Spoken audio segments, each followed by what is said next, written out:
حضرت محمد بن سیرین اور حضرت حسن بصری رضی اللہ تعالیٰ عنہ، ان دونوں کا ایک زمانہ ہے اور یہ دونوں تابعی ہیں۔ ان میں سے ایک کا وصال ہوا، انتقال ہوا، حضرت محمد بن سیرین کا وصال ہوا یا حضرت حسن بصری کا وصال ہوا، تو دوسرے تابعی جو ہیں ان کے جنازے کے لیے نہیں گئے۔ تو کسی نے ان کو پوچھا کہ آپ جنازے میں شامل نہیں ہوئے، تو انہوں نے کہا کہ میری نیت کا استحضار نہیں تھا۔ تو آج نیت کا استحضار تو دور کی بات ہے، ہماری نیت ہی دوسری ہوتی ہے، تو پھر اعمال خیر نہیں رہتے۔ تو یہ بنیادی چیز ہے۔ تو جو لوگ حج کرنے جا رہے ہیں وہ اپنی نیت کا استحضار اور نیت کی تنقیح اس کو اپنے اوپر لازم قرار دیں کہ کوئی اور غرض شامل نہ ہو، رضا الہی کا حصول یہ بنیادی نقطہ ہے حج کے مقاصد میں سے، کہ بندہ اس لیے اللہ کے حضور حج کرنے کے لیے جا رہا ہے۔ تو حاجی تو وہ بن ہی جائے گا، خود بخود ہی ہو جائے گا۔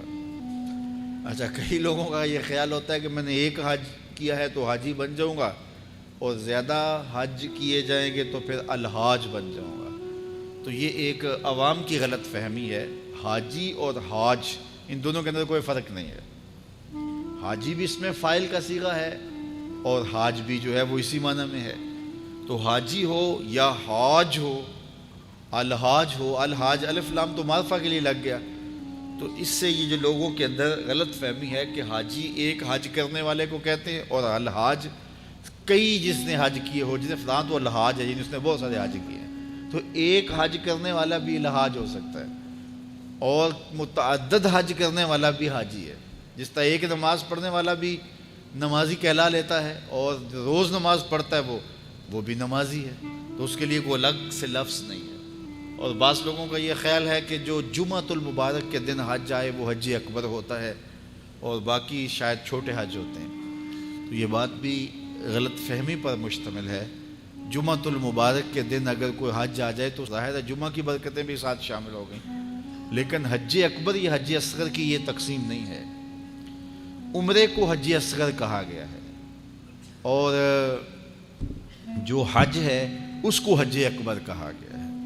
تو ہر حج یہ حج اکبر ہی ہے اور حج اصغر العمرہ وہ عمرہ ہے۔ تو یہ دو غلط فہمیاں ہم دور کر لیں کہ ایک تو حاجی اور حاج میں کوئی فرق نہیں ہے، حاجی بھی اس میں فاعل کا صیغہ ہے اور حاج بھی اسی معنی میں ہے۔ تو اگر کسی کو یہ شوق ہو کہ میں نے زیادہ حج کیے تو میں الحاج کہلا لوں گا، تو وہ جناب ایک سے بھی لکھ سکتا ہے۔ اس کو اگر اس لیے جانا ہے تو اتنے پیسے خرچ کرنے کی ضرورت نہیں ہے، وہ ایک حج سے بھی جو ہے وہ الحاج لکھ سکتا ہے۔ تو یہ مقصد نہیں ہے کہ میں حاجی کہلاؤں یا الحاج کہلاؤں۔ اگر یہ مقصد ہو گیا تو پھر یہ ساری کی ہوئی محنت ضائع چلے گی۔ مقصد رضائے الہی کا حصول ہے۔ اللہ تعالیٰ جل شانہ یہ نصیب کرے، اور یہ حج کے بنیادی مقاصد میں سے ایک مقصد ہے کہ اللہ کی رضا کو حاصل کیا جائے۔ فرمایا تمہارے گوشت، تمہارے خون اللہ کو نہیں پہنچتے۔ یہ جو تم قربانیاں ذبح کرتے ہو، نہ تو خون پہنچتا ہے نہ تمہارا گوشت اللہ کو پہنچتا ہے۔ گوشت تم خود کھا جاتے ہو، خون نالیوں میں بہہ جاتا ہے، تو پھر اللہ کو کیا پہنچا؟ نہ تمہارا خون پہنچا، نہ تمہارا گوشت پہنچا، نہ تمہارا پوست پہنچا۔ فرمایا اللہ کو تمہارے دل کا تقویٰ پہنچتا ہے۔ تو یہ نیت کے فرق سے عمل ہوتا ہے، یہ بات ذہن میں رکھیے گا۔ ہجرت جیسا عمل کتنا بابرکت عمل تھا، کتنا خوبصورت وظیفہ تھا،